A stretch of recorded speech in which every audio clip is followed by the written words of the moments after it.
Sir మరి పెద్ద పెద్ద హాస్పిటల్ ఎన్నెన్నో జరుగుతున్నాయి. హాస్పిటల్లో సర్జరీలు ఫెయిల్ అయ్యి కూడా చనిపోతున్నారు. వాళ్ళ మీద కేసులు చేయట్లేదు. చూడండి, తలరాత బాగలేనప్పుడు వ్యక్తుల్లో కొంతమంది గ్రామాల్లో ఇప్పుడు ఆర్ఎంపీ డాక్టర్లు గ్రామాల్లో వందల ఎప్పటి నుంచో చేస్తున్నారు. ఒక్కొక్క ఊర్లో 10 ఏళ్ళు 20 ఏళ్ళు 30 ఏళ్ళ నుంచి చేస్తున్నారు. ఏమన్నా చనిపోతే ఫస్ట్ గ్రామస్తులే కొట్టి చంపుతారు ఆర్ఎంపీ డాక్టర్లని. ఏమన్నా అయితే మీరు డ్రగ్ ఇన్స్పెక్టర్ వచ్చి వాళ్ళ మీద దాడులు చేసి ఆర్ఎంపీలను అరెస్ట్ చేయడం అనేది కరెక్ట్ కాదండి. కాకపోతే మీరు చెప్పండి, వైద్యపరంగా మీరు ఈ లిమిట్లో చేయండి. ఫస్ట్ ఎయిడ్ తీరుగా చేయండి. ఒక చిన్న పారాసిటమాల్, ఒక నొప్పి ట్యాబ్లెట్, ఏదైనా ఒక ఇన్స్ట్రక్షన్స్ ఇవ్వండి చిన్నగా. అలాంటి ఇన్స్ట్రక్షన్స్ ఇచ్చి చేయండి. కానీ ఇప్పుడు పెద్ద పెద్ద హాస్పిటల్ ఆర్ఎంపీలను పిలుస్తున్నారు, వాళ్ళు కూడా పిలుస్తున్నారు, పార్టీలు ఇస్తున్నారు, తింటున్నారు, తాగుతున్నారు. పెద్ద డాక్టర్లు వస్తారు, చిన్న డాక్టర్లు వస్తారు, అందరూ తెలుసు వాళ్ళకి. ఒక్కొక్క హాస్పిటల్లో ఆర్ఎంపీలను పిలుస్తారు, క్వాలిఫైడ్ డాక్టర్లు పిలుస్తారు. అందరు కూర్చొని మీటింగ్, మందు, బిర్యానీలు అన్నీ ఇస్తున్నారు.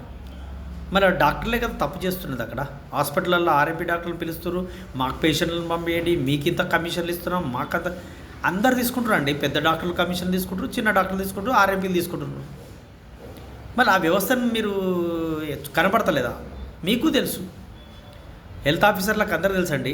DMHO, district medical and health officer, అంతే కదండి ఫుల్ ఫామ్. మరి ఏందండి, ఇప్పుడు డ్రగ్ ఇన్స్పెక్టర్లు కూడా అంతే కదా, డిఐలు వాళ్ళు వస్తున్నారు. వాళ్ళు ఇప్పుడు స్టార్టింగ్ నుంచి గవర్నమెంట్లో మీరు రసుకులు లేకుండా నడపాలంటే నడపండి. మొత్తం ఆర్ఎంపీ వ్యవస్థను ఎత్తేయాలంటే ఎత్తేయండి, నో ప్రాబ్లం. మీరు క్వాలిఫైడ్ డాక్టర్లు గ్రామాల్లో పెట్టండి. నేను ఒక గ్రామాల్లో గ్రామీణ వైద్యుడు కాకుండా నేను ఒక సామాన్య మానవునిగా అడుగుతున్నా. గ్రామాల్లో ప్రతి గ్రామంలో ఒక డిస్పెన్సరీ ఏర్పాటు చేయండి, ఒక హాస్పిటల్ ఏర్పాటు చేయండి, ఒక 50 బెడ్లు ఏర్పాటు చేయండి, ఒక 2-3 నర్సులను పెట్టండి, ఒక 2 డాక్టర్లను మెయింటైన్ చేయండి. కావాల్సింది మొత్తం మీకు గవర్నమెంట్కు పబ్లిక్ నుంచే కదా ట్యాక్సీలు వస్తున్నాయి. ఆ ట్యాక్సీల డబ్బు మళ్ళీ గవర్నమెంట్ హాస్పిటల్కి ఎందుకు పెడతలేరు? ప్రైవేట్ హాస్పిటల్ ఇంత ఎందుకు అవుతాయి? ఆ ప్రైవేట్ హాస్పిటల్లో కూడా మామూలు బిఏఎంఎస్లు, బిహెచ్ఎంఎస్లు చదివిన డ్యూటీ డాక్టర్లు చేస్తున్నారు. చూపిస్తున్నాడు నేను. నా ఇంటి ఎవరు వస్తారండి, బిఏఎంఎస్లు బిహెచ్ఎంఎస్లు చదువుకున్న డ్యూటీ డాక్టర్ చేపిస్తారు ఒక అలోపతి వైద్యంలో. బిఏఎంఎస్ అంటే ఏంటండి? ఆయుర్వేదిక్. బిహెచ్ఎంఎస్ అంటే హోమియో మెడిసిన్. మరి ఎవరి ఫీల్డ్ వాళ్ళు చేయాలి కదా. వాళ్ళని తీసుకొచ్చి వీళ్ళు దాంట్లో కలుపుకుంటున్నారు. హాస్పిటల్లో చూపిస్తున్నాడు నేను. నా ఇంటి వస్తారండి, నేను విత్ ప్రూఫ్ చూపించి మాట్లాడతాను. నేను ఇప్పుడు వీడియో చేయడానికి కారణము ప్రూఫ్ ఉన్నాయి కాబట్టే మాట్లాడుతున్నాను. నా దగ్గర ప్రూఫ్స్ ఉన్నాయి, ఎవిడెన్స్ ఉన్నాయి. మీరు ఎవరు వచ్చి ఏ కేసు పెట్టుకున్నా నేను రెడీ.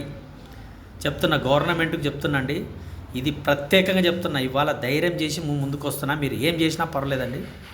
కానీ ఆర్ఎంపీల మీద ఏడవడం ఎందుకండి? గ్రామాల్లో వైద్యం చేస్తారు, 10కో 5కో చేస్తారు. ఈ రాత్రిలో కడుపు నొప్పి వచ్చిందంటే లేచి ఇంజెక్షన్ ఇస్తున్నాడు, నొప్పి ట్యాబ్లెట్ ఏదో ఇస్తున్నాడు, కడుపు నొప్పి ట్యాబ్లెట్. ఆ పైసలు లేకున్నా ఆ టైంకి ఏదో వారంకో 10 రోజులకి ఇచ్చినా తీసుకుంటాడు, ఇవ్వకపోయినా ఊరుకుంటాడు. ఆర్ఎంపీ వైద్యుల మీదేనా అండి ఈ కరప్షన్? పెద్ద పెద్ద హాస్పిటల్లో కరప్షన్ ఉందండి. కోట్ల రూపాయలు మింగేస్తున్నారు. 10-20 వేల రూపాయలు అయ్యే సర్జరీ లక్షల్లో దోస్తున్నారు. ఒక నార్మల్ డెలివరీ అండి, మొన్న రీసెంట్గా ఒక పేషెంట్ పాపం నార్మల్ డెలివరీకి ఎంత తీసుకున్నారో తెలుసా అండి? 50,000 రూపాయలు. ఒక ప్రైవేట్ హాస్పిటల్ బిల్లుతో సహా చూపిస్తాయి. నియర్ బై నాకు హాస్పిటల్ దగ్గర ఉంది, విత్ ఆ పేషెంట్తో సహా చూపిస్తాను నేను. 50,000 అంటే నార్మల్ డెలివరీకి ఏందండి? 50,000 రూపాయలు నార్మల్ డెలివరీకి చూపిస్తారు అండి. ప్రతి హాస్పిటల్ 60,000 70,000 నార్మల్ డెలివరీ. సిజరీన్లు చేస్తే 1,20,000. ఎందుకండి అంతగానో? ఇవి కరప్షన్ కనపడతలేవా అండి? గవర్నమెంట్ మీకు కూడా అడుగుతున్నానండి, ముఖ్యమంత్రి గారు, ఇవి చూడండి ఒకసారి. హాస్పిటల్లో మేము ఏమన్నా అంటే మేము ఎంత పెద్ద హాస్పిటల్ కట్టినాము, మేము మెయింటెనెన్స్ చేయాలి, నర్సులకు మెయింటైన్ చేయాలి, సెక్యూరిటీ గార్డులకు మెయింటైన్ చేయాలంటే మీకు హాస్పిటల్ అంటే అంత బిల్డింగ్లు కట్టాల్సిన అవసరం లేదండి. ఒక్కొక్క గ్రామంలో ఒక 4 నుంచి 6 రూమ్లు కడితే సరిపోతుంది. అట్టప్పుడు నీకు పెద్ద హాస్పిటల్ కట్టాల్సిన అవసరం లేదు. వాళ్ళకి డబ్బులు ఎక్కువై కట్టుకుంటున్నారు. ఎందుకు ఇస్తారు పర్మిషన్లు అంతగానో? మీకు ట్యాక్సీలు ఏమైనా పెడుతున్నారు. ఒక్కొక్క డాక్టరు లక్షల్లో సంపాదిస్తున్నారండి. ఒక పేషెంట్ దగ్గర, మామూలు పేషెంట్ దగ్గర నార్మల్ డెలివరీకి ఒక 3,000 5,000 10,000 అయిపోయేదానికి ఒకటిసారి 50,000 నేను చూపిస్తారండి. ఇప్పుడు మీకు నార్మల్ డెలివరీకి ఎంతనో మీరు ప్రతి 100 హాస్పిటల్ తిప్పుతాను. నా ఇంట వస్తే మీరు 100 హాస్పిటల్ తిప్పుతా, కామన్ పోయి అడుగుదాం, ఎంత తీసుకుంటారో అడుగుతారు.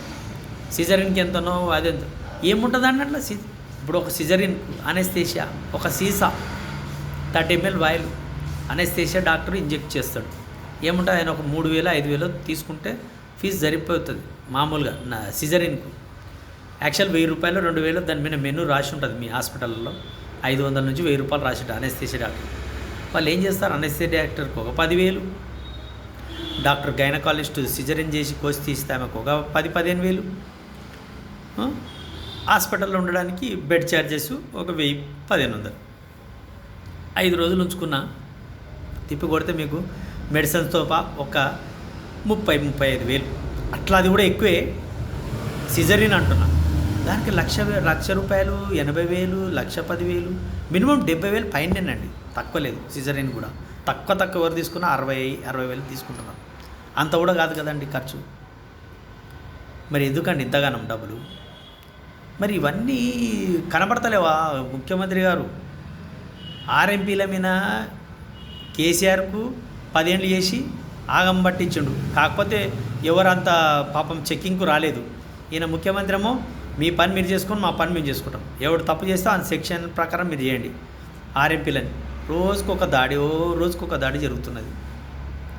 ఎందుకంటే వాళ్ళ మీద ఏడవడం? వాళ్ళు చేసేది రోజుకు 500-400 రూపాయలు ఒక కూలోన్లాగా 1,000 రూపాయలు సంపాదించుకొని వాళ్ళ పిల్లల్ని పోషించుకుంటారు. ఏం మరి ప్రజలకు ఇబ్బంది అయితే ప్రజలే తను నిలబడతారు కదండి.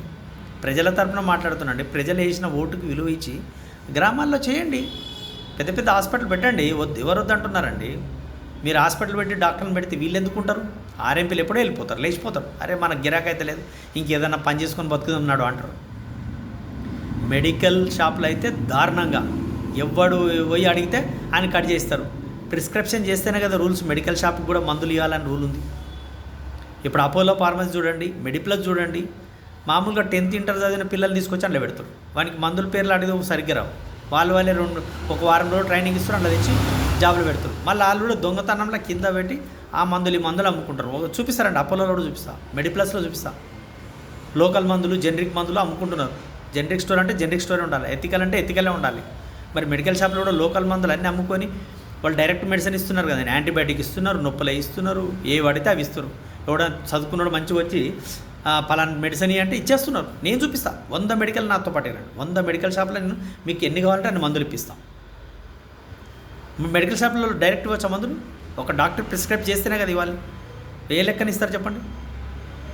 మందులు డైరెక్ట్ అమ్ముతున్నారు, వాళ్ళతోటి మామూలు వసూలు చేస్తున్నారు. ఆర్ఎంపీల మీద ఏడుస్తున్నారు. ఏ ఆర్ఎంపీ గాడంటే చిన్నోడు వీడిని ఎట్లా చేసి పట్టుకుంటే వాటితోటి ప్రమోషన్లు తెచ్చుకోవచ్చు. ప్రమోషన్లు కావాలా మీకు? ఇంపార్టెంట్ ప్రమోషన్ల కోసం ఆర్ఎంపీల మీద పడుతున్నారు. పెద్ద డాక్టర్ దగ్గర పడరు.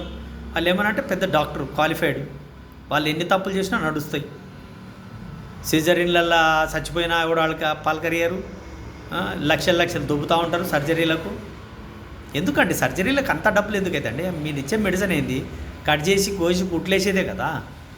మీరు చదువుకున్నారు, ఓకే, మిమ్మల్ని విలువ ఇస్తాం మేము, డాక్టర్లకు సర్జన్లకు విలువ ఇస్తాము, ఎంబీబీఎస్ క్వాలిఫైడ్లకు ఇస్తాం. ఆర్ఎంపీలకు ఇయ్యరు. పోనీ ఆర్ఎంపీలకు అయితే కనీసం ఫస్ట్ ఎయిడ్ చేసుకుని ఇస్తారు. అందులో ఏదో చిన్న వైద్యం చేసుకుంటారు కదా. గ్రామాల్లో ఈ సంవత్సరాల కొద్ది చేస్తున్నారు కదా. పెద్దగా మనుషులైతే ఎక్కడేం చచ్చిపోతలేరు. ఏదో సంవత్సరంలో ఒకరో ఇద్దరు ఎవరో టైం బాగాలేక చనిపోతుండొచ్చు. అది పెద్ద హాస్పిటల్ కూడా చనిపోతారు కదా. హాస్పిటల్కి వేసుకొచ్చినా కూడా మామూలు వ్యక్తులు డైరెక్ట్ వచ్చిన వాళ్ళు కూడా ఆపరేషన్లో కూడా చనిపోతున్నారు కదా. తలరాత బాగాలేదంటే ఏముందైనా ఆ టైంకి చచ్చిపోతారు. ఇక దాన్ని దుమ్మెత్తిపోయడం, ఆర్ఎంపీ గారు ఏం సూది ఇచ్చిండో ఏం గోలు ఇచ్చిండో చచ్చిపోయాడు. బదలాం చేయడానికి ఇల్లు దొరికిరు. సామాన్య మానవులకు ప్రజలకు సేవ చేస్తున్న దొరుకుతున్నారు. మళ్ళీ ప్రజల మీద ప్రేమ ఉంటే పెట్టండి అబ్బా, వద్దనము. మీరే డిస్పెన్సరీ పెడతారా, ఫ్రీ ఇస్తారా? ఒక రూల్స్ అండ్ రెగ్యులేషన్ అయితే మెడికల్ షాప్లో బీ ఫార్మసీ చేసినోడే ఆడుండి నడపాలి మెడికల్ షాప్. వేరేని పెట్టొద్దు. వాడు చదివింది బీ ఫార్మసీ ఎందుకు? ఒక మెడికల్ షాప్ పెట్టుకొని బిజినెస్ చేయడానికే కదా. ఫార్మసిస్ట్ అంటే అంతే కదా. ఎవరినో తెచ్చేందుకు పెడతారు మెడికల్ షాపుల్లో? ఎవరికో లైసెన్సులు అవి తీసుకొచ్చి బీ ఫార్మసీ సర్టిఫికేట్ వేరే ఎవడో పెట్టుకుని బతుకుతున్నారు మెడికల్ షాపు. ఎందుకు ఇస్తారు పర్మిషన్లు? బీ ఫార్మసీ చదివిన పర్మిషన్ ఇవ్వండి రూల్స్ ప్రకారంగా. ఎవరి సర్టిఫికేట్ ఎవరినో తీసుకొచ్చి కూర్చోబెట్టడం ఏంది? రెగ్యులర్గా మీరు అది చేయాలి. డిఐలకు చెప్తున్నాండి, డ్రగ్ ఇన్స్పెక్టర్లు చెప్తున్నా, ఫార్మసిస్ట్ చదివిన వాళ్ళకే ఫార్మసిస్ట్ పర్మిషన్ ఇవ్వండి. ఎవరిని పడితే వానికి ఇవ్వకండి. మీరు ఎవ్రీడే చెక్ చేయండి, ప్రతిరోజు పనులు ఉంటారు అట్లా. పోనీ అందులో డ్రగ్ ఫార్మసిస్ట్ కూర్చొని ఇద్దరు పనులను పెట్టుకుంటే నో ప్రాబ్లం. ఫార్మసిస్టే ఉంటాడా? ఫార్మసిస్ట్ రూల్స్ అదే కదా. ఒక ప్రిస్క్రిప్షన్ చేస్తేనే ఏ డాక్టర్ రాసిండు, క్వాలిఫైడ్ డాక్టర్ రాసిండు, ఆ మెడిసిన్ వాళ్ళు ఇవ్వాలి. డైరెక్ట్ కట్ చేసి ఇస్తారు కదా. ఏ పడితే అవి ఇస్తారు. నేను అడుగుతా, నీకు 100 మెడికల్ షాప్ చెప్తా, వాడు నన్ను డాక్టర్ అని ఎవడు గుర్తుపట్టాడు కదా. వేరే వ్యక్తులతోటి తెల్ల పేపర్ మీద రాసి ఇచ్చినా ఇస్తారు. మందు ఎట్లా ఇస్తారు తెల్ల పేపర్ మీద? ఒక స్లిప్ ఉండాలి కదా, ప్రిస్క్రిప్షన్ అనే స్లిప్ ఉండాలి కదా. ఆ స్లిప్ మీద చేయించండి. మెడిసిన్ అంటే మెడికల్ మాఫియా ఎక్కువైపోయింది. నేను కూడా ఒక గ్రామీణ వైద్యునే చెప్తున్నా. మేము చేయబట్టి దాదాపు 25-30 ఏళ్ళు అవుతుంది, 30 సంవత్సరాల దగ్గర వస్తుందండి నేను చేయబట్టి. ప్రజలకైతే మేము ఎప్పుడు ఇచ్చేలే. ఫస్ట్ ఎయిడ్, చిన్న పారాసిటమాల్, అంతే. కడుపు నొప్పికి వస్తే కడుపు నొప్పి ట్యాబ్లెట్. మరి ఇంకేం చేయాలండి? ఇది అన్న గ్రామంలో సేవ చేస్తున్నాం, మంచిగానే ఉన్నారు. ఎవరికేం కిడ్నీలు ఖరాబ్ కాలే, మొక్కలు అరిగిపోలే. మొక్కల సూదులు ఈ మధ్యన మొక్కల సూదులు ఎవడని ఇస్తే పట్టుకుందానండి. స్టెరాయిడ్స్ ఇస్తున్నారంటే, మొక్కల సూదులు ఇస్తున్నారంటే పట్టుకొని వాళ్ళని జైలు అండి. ఓడొద్దన్నాడు. స్టెరాయిడ్లు ఇచ్చి బాగా నొప్పుల సూదులు ఎక్కువ ఇచ్చి వాళ్ళ ఎముకలు కిడ్నీలు పాడవుతున్నాయంటే అది రీసెర్చ్ చేసి ఆ వ్యక్తిని అరెస్ట్ చేయండి. వద్దన్నాం మేము, తప్పలేదు. అందరినీ ఒక్క ఘటన కడితే ఎట్లా అండి? ఆర్ఎంపీలు అంటే ఆర్ఎంపీలు వాళ్ళు ప్రజలను చంపుతలేరండి. ఏదో కూలి చేసుకుని తోడు పని చేసుకొని నొప్పి గోలు ఇచ్చి ఆయన పంపిస్తున్నాడు. 10-20 వాడు ఇచ్చింది తీసుకుంటాడు. ఓసారి ఎవడు ఇయ్యరు. వాళ్ళే పెద్ద కోటీశ్వర్లు ఏం లేరు. ఎక్కడో కొంతమంది బతికి డబ్బులు సంపాదించుకుండొచ్చు బాగా, అది వాని అదృష్టం. కానీ అంత మాత్రం ఎడవద్దు కదండి ఆర్ఎంపీల మీద. పోనీ మీరు ఆర్ఎంపీ వ్యవస్థను ఎత్తేయాలనుకున్నాను కూడా గవర్నమెంట్గా చెప్తున్నాం, ముఖ్యమంత్రి గారు ఎత్తేయాలనుకుంటే ఎత్తేసేయండి, మొత్తం ఓ జియో పాస్ చేయండి. అప్పుడు గ్రామాల్లో వచ్చి నేను గ్రామీణుల వ్యక్తిగా అడుగుతాను. నేను అప్పుడు ఆర్ఎంపీ వైద్యం కింద అడగను. నేను ఒక గ్రామీణ సామాన్య మానవుడు అడుగుతా. గ్రామాల్లో వచ్చి డిస్పెన్సరీలు కానీ, ఒక డయాగ్నోసిస్లు కానీ, సెంటర్లు కానీ పెట్టండి. ఇక్కడ నుంచి మీరు పెద్ద హాస్పిటల్కి తీసుకెళ్ళండి. విచ్చలవిడిగా పర్మిషన్లు ఇస్తున్నారు పెద్ద పెద్ద హాస్పిటల్కి. వాళ్ళకు సరౌండింగ్ గ్యాస్ ఉందా, అసలు ఏమైనా ప్రమాదం జరుగుతుంది దానికి కరెక్ట్ ఉందా, ఫైర్ ఇంజన్కి, ఇలాంటివి ఏం లేవు. నేను చూపిస్తా హాస్పిటల్. ఒక హాస్పిటల్ కట్టాలంటే దానికి ఫైర్ ఇంజను అన్ని రకాల కరెక్ట్ ఉండాలి. ఏం లేవు, నేను చూపిస్తా, దగ్గరుండి చూపిస్తా. హాస్పిటల్కి పర్మిషన్లు కానీ దొంగ పర్మిషన్లు ఇస్తున్నారు, చూపిస్తా. నేను నా కండ్లారా మీకు నా ఎంట వస్తూ చూపిస్తా. చూడండి సార్, ఈ 140 కోట్ల దేశంలో 140 కోట్ల మంది జనాభా పెరుగుతున్నారు. గవర్నమెంట్ మీరు మెయింటైన్ చేయలేరు, డబ్బులు లేవు మీ దగ్గర. మీరు గ్రామాల్లో చేయలేరు. 100% రాస్తా, 200% రాస్తా. గ్రామాల్లో మీరు వైద్యం అందించినప్పుడు నేను ముక్కు నేలకు రాసి మీ దగ్గర పనిచేస్తాను. నేను మీ ఇంట్లో ఏది బాత్రూమ్లు కడమంటే కడిగేస్తాను మీ ఇంట్లో.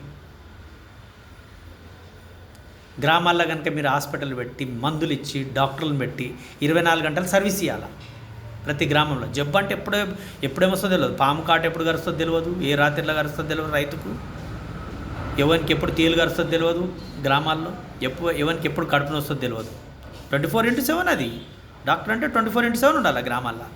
పెట్టండి 3 షిఫ్ట్లు పెట్టండి, 8 గంటలు, 8 గంటలు, 8×3 = 24, 24/7 పెట్టండి గ్రామాల్లో. ఒక అంబులెన్స్ కూడా పెట్టండి ఎమర్జెన్సీ కాడ. గ్రామానికి ఒక అంబులెన్స్ ఉండాలి. గ్రామంలో ఒక ఇది ఉండాలి. దాంట్లకు మీరు చదువుకున్న వాళ్ళకు జాబులు ఇవ్వండి. ఎంబీబీఎస్ డాక్టర్ చాలామంది ఉన్నారు, వాళ్ళకి జాబులు ఇవ్వండి. ఎంబీబీఎస్లో కూడా నేను వాల్యూ ఇస్తాను. చదువుకున్న వాళ్ళకు పాపం ఆ యువతకు అంబులెన్సులు పెట్టండి, కావాల్సిన ఎక్విప్మెంట్స్ పెట్టండి. గ్రామాల్లో ఒక హాస్పిటల్ మెయింటైన్ చేపియండి. వస్తారండి, ఎందుకు రారు? ఎంబీబీఎస్ డాక్టర్లు వస్తారు, ఎందుకు రారు? ఆర్ఎంపీలు అప్పుడు ఏముండవు. ఆ డాక్టర్ని కాళ్ళేళ్ళు పట్టుకుని, సార్ మీ దగ్గర ఏదో పని చేసుకుంటాం మేము, మీ దగ్గర ఏదో ఒక మాకు దారి చూపించండి అని మేము వాళ్ళు అడుక్కొని చేస్తాం. లేదు అది కూడా వద్దంటే మేము ఏదైనా పని చేసుకుంటాం, వేరే పని ఏదైనా చేసుకుంటాం. గ్రామాల్లో డాక్టర్లను పెట్టండి, మందులు ఇవ్వండి ఫ్రీగా. వాళ్ళ పబ్లిక్ సొమ్మే కదండి. మీరు ట్యాక్సీలు వసూలైనట్టే కదా ముఖ్యమంత్రి గారు. మీరు ట్యాక్సీలో వచ్చిన డబ్బులే కదా అన్నిట్లా రోడ్లకు, కరెంటు, వీధులకు అన్నిటి చేస్తున్నారు. ఎమ్మెల్యేలు, ఎంపీలు ఓట్లప్పుడేమో డబ్బులు వంచుతారు, ఓట్లు వేయించుకుంటారు. తర్వాత 5 ఏళ్ళు మేము రాజులం అన్నట్ల. రాజు అంటే గుర్తొస్తుంది. కేసీఆర్ అయితే 10 సంవత్సరాలు చేసి ఆయన కొడుకుకు పట్టాభిషేకం చేద్దామని కేటీఆర్కి ఒక 1000 కోట్లు పెట్టి ఆడ సెక్రటరియట్ కట్టిండు, అమెరికా ప్యాలెస్ లాగా. ఎవరికి కావాలంటే అమెరికా ప్యాలెస్ అది. మన రాష్ట్రానికి అన్ని నిధులుండి మిగులుబాటు ఉంటే అట్లాంటి కట్టాల బిల్డింగ్లు. అప్పుల పాలు చేసి కట్టడం కాదు, రాష్ట్రాన్ని అధోగతిలో ఇరికేయడం కాదు. మీరు కూడా ఫ్రీ బస్ పెట్టారు, తీసేయండి అది. ఎందుకండి ఫ్రీ బస్ అంటే ఒక లిమిట్ ఉండాలి. తెల్ల రేషన్ కార్డు ఉండి తెల్ల రేషన్ కార్డు పట్టుకొని వచ్చిన ఎక్కియండి. ఫ్రీ బస్ అంటే అలాగే పెట్టాలి. తెల్ల రేషన్ కార్డు రోజు దాని కార్డు పట్టుకోవాలి, అలా పేరు ఉండాలా. ఒక కార్డులు ఇష్యూ చేయండి. కార్డులు ఇష్యూ చేసి అమ్మాయి కార్డు ఉంటే మీ తెల్ల రేషన్ కార్డు ఉంటేనే మీరు ఎక్కండి. అలాంటి వాళ్ళకి హెల్ప్ చేయండి, నో ప్రాబ్లం. ప్రతి ఒక్కరికంటే డబ్బున్నోడు కూడా అమ్మగారు కూడా ఎక్కుతున్నారు, లేడీస్ కోటీశ్వరులు కూడా ఎక్కుతున్నారు. ఎందుకు ఇస్తారండి? వాళ్ళు ట్యాక్సీలు కడుతుంటారు, డబ్బు ఉంటుంది వాళ్ళకు, తెల్ల రేషన్ కార్డు ఉండదు. అలాంటి వాళ్ళకి ఎందుకు ఇస్తారు? ఇప్పుడు గవర్నమెంట్ ఎంప్లాయీస్ ఉన్నారు, వాళ్ళ భార్యలకు ఆధార్ కార్డు చూపించగానే ఎక్కిపోతుంటారు. ఎందుకు? గవర్నమెంట్ జాబ్లు వస్తలే వాళ్ళకు. బస్సుకి ఇస్తే నువ్వు ఫ్రీ బస్సు అందరికి ఇవ్వాల్సిన అవసరం లేదు, డబ్బు ఉంటుంది అలాగ దగ్గర పెడతారు వాళ్ళు. ఒక గవర్నమెంట్ ఎంప్లాయీ భార్య కూడా ఆధార్ కార్డు ఎక్కి బస్సు ఎక్కుతుంది. ఏం చేస్తారు అప్పుడు? వాళ్ళకి ఎందుకు ఫ్రీ ఇస్తావు? గవర్నమెంట్ జాబ్ వస్తలేదు వాళ్ళకు, గవర్నమెంట్ జీతాలు వస్తలేవా? పెద్ద పెద్ద బిజినెస్ ఐటీలు కడుతుంటారు, అలాంటి వాళ్ళ భార్యలు కూడా ఎక్కుతుంటారు. నీకు తెలుస్తుందా? ఆధార్ కార్డు అంటే ఎట్లుండాలి?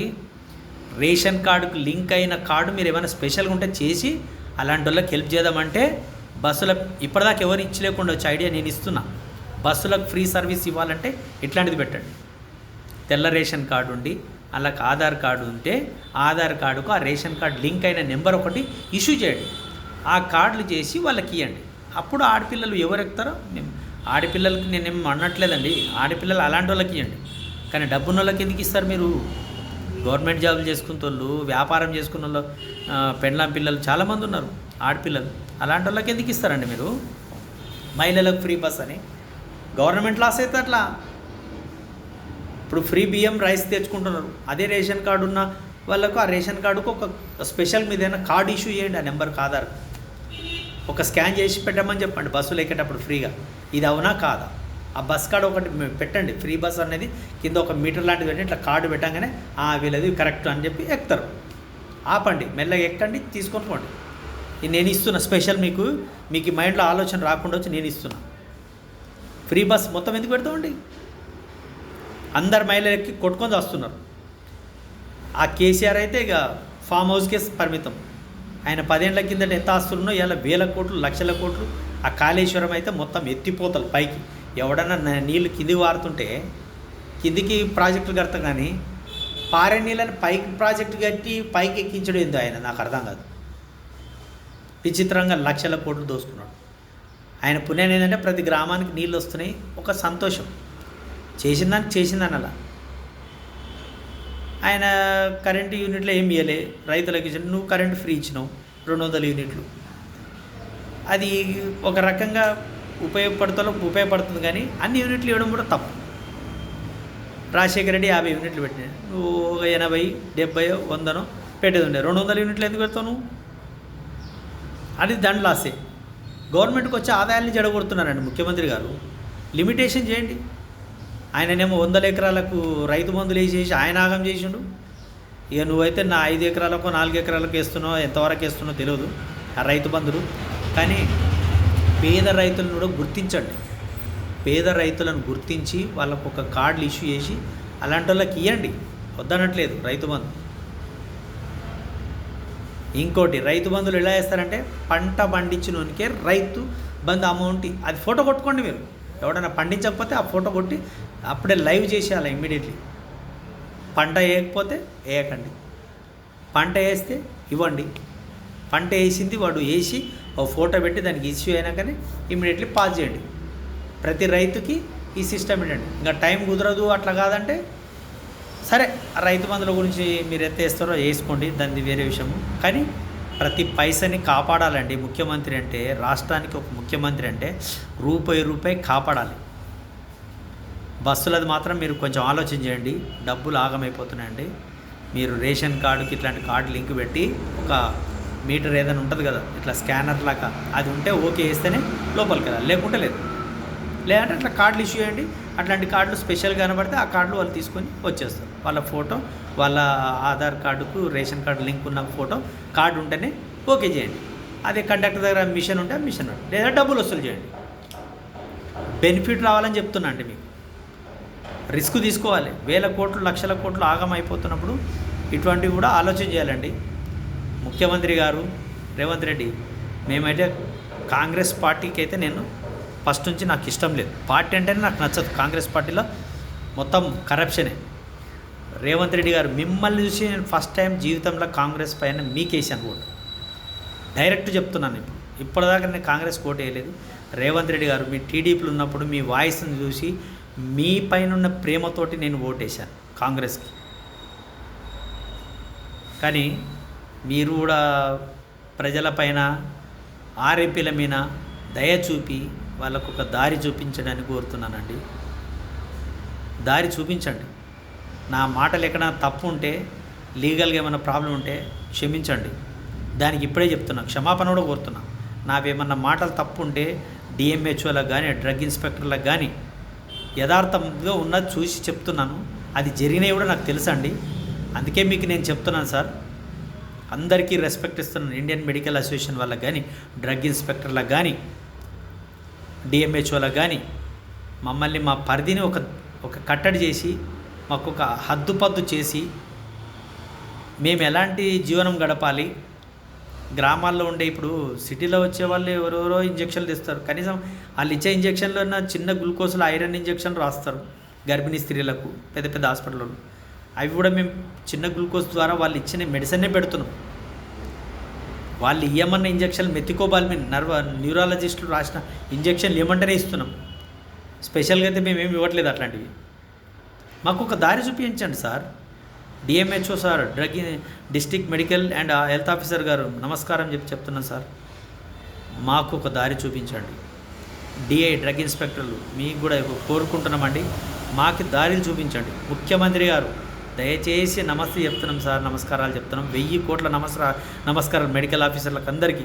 న్యాయ తప్పులు ఏమైనా ఉంటే క్షమించండి, కానీ మాకు ఒక దారి చూపించండి. గ్రామాల్లో ఉన్న గ్రామీణ వైద్యులకు ఒక దారి చూపించండి. దాడులు చేస్తూ వచ్చేది ఏముండదు సార్ మీకు. మాకు ఒక దారి చూపించండి. అంతేగాని మా వాళ్ళు భయంతో బతికేస్తున్నారు. ఎప్పుడు ఎవరు వస్తారని భయంతో బతికేస్తారు సార్. ఈ భయాన్ని ఎందుకు పెట్టారు సార్ మీరు? భయం లేకుండా హ్యాపీ జీవితాన్ని గ్రామాల్లో ఉన్న ప్రజలకు చెప్పండి. వీళ్ళతోటి ఈ అద్దులో ఇవి చేయించుకోండి, ఇంతకు మించి ఎక్కువ చేయించుకోకండి.